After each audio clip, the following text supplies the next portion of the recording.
Gives me enough time to get it up on the website by the end of school or shortly after. Because 7th hour is too late. Okay. 10:27. We are almost in November, guys. Wow. 3 weeks into November, and we've got the holiday. A continuation of 5.1, we're dealing with scientific notation. This should be reviewed, but we're going to do it in detail, like if y'all don't know a thing about it. All right? Scientific notation, to be in proper form, the decimal point must be after the first non-zero number. The first non-zero number. So the decimal point is found after the first number, basically. Okay, you shouldn't have more than one number in front of you. All right. Now you've learned scientific notation before. If you're taking a number that's in scientific notation, you move according to the exponent, correct? You move your decimal point. What we're doing in scientific notation when we're trying to get it in is we are taking a really large number or a really small number and we're writing it without all the zeros. If I asked you to express to me the distance from Earth to Pluto in inches, that'd be a big number, right? That would be a very large number. Well, we would use scientific notation to be able to express that without taking, 10 notebooks to write all the zeros down. When scientists are dealing with molecular structure, atoms, the size, all this other stuff, they use scientific notation because the thing is so teeny that they need to be able to express it without taking up the whole, room with a bunch of zeros. All right, well, how do we do that? I am going to use and show you how to use a caret and an arrow to make sure that you always get this correct. Does anybody ever get confused with scientific notation because of the negative exponents and the positives, and do I move it this way or do I move it that way? Yes? Okay, well, I'm going to try to unconfuse you today, okay?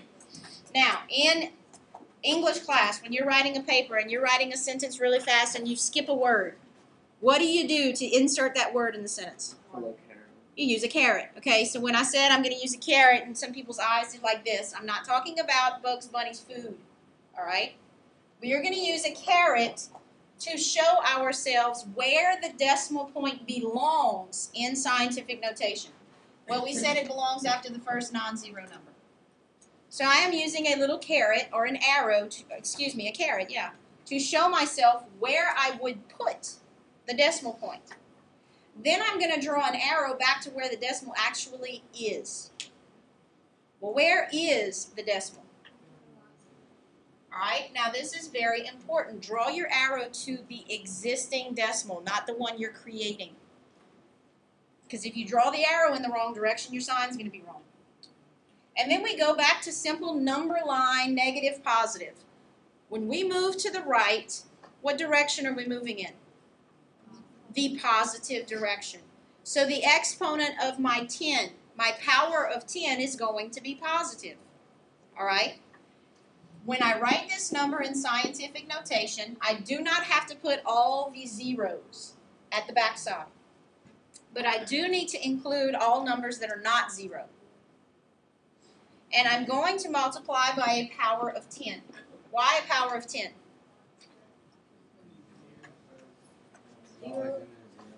Because all it does is moves a decimal point. It does not change the value of it's not going to change the 1, the 2, and the 3. It's just going to change where the zeros are. Okay? It's going to make it bigger or it's going to make it smaller. Well, exactly how? I know already my arrow's going to the right, so I would move it in the positive direction. And how many times? 11 times. And so I've taken this really big number and I have put it into scientific notation. If you take this number and get it out, I move my decimal point 11 spaces to the right. Here's 2. I need 9 zeros. There's my 9 zeros. Okay? That's 123 billion. Now this is a small number. If I want to take this number and put it in scientific notation, I'm going to use a caret to show myself where the decimal belongs. Behind the 7. And then I'm going to draw an arrow back to where it actually is. This time my arrow's pointing to the left. So what's the exponent of my 10 going to be? Negative. So I have 7.09 times 10 to the negative this time. How many spaces did I move it? 5. I moved my decimal 5 spaces. Well, take 7.09, move the decimal point 5 spaces to the left. You move it once here, and then you need 4 more zeros. Well, look, 1, 2, 3, 4 zeros between the decimal and the 7. The use of the caret and the arrow hopefully will eliminate all confusion with the sign of the exponent. Let's look at another example. 102.5 times 10 cubed. This looks like it's in scientific notation, but it's not, because why?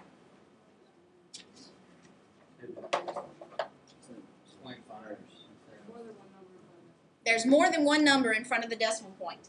The decimal point, to be in proper scientific notation, should be between the 1 and the 0. So I use my caret to show myself where it should be, and then I draw an arrow to where it is.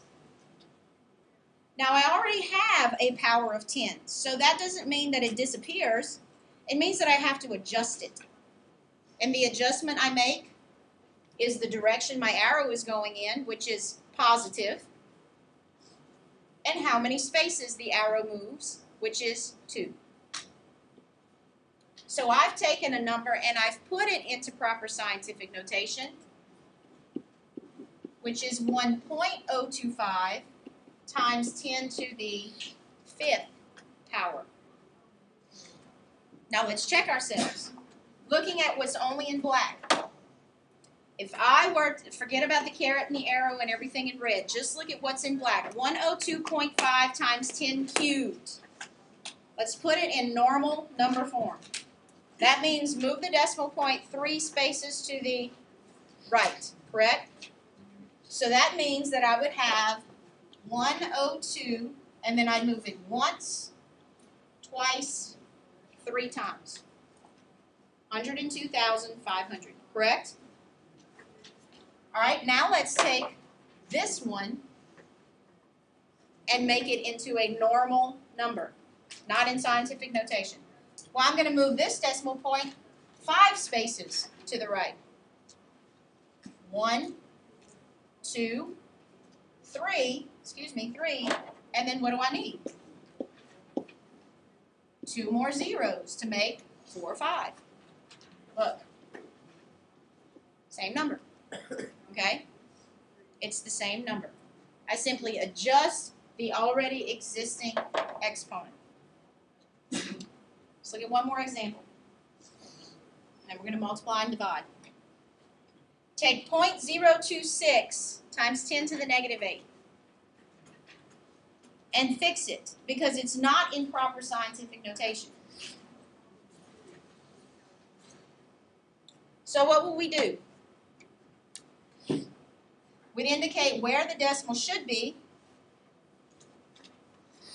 and draw an arrow back to where it is. And that tells me what kind and what size adjustment I need to make to the already existing exponent.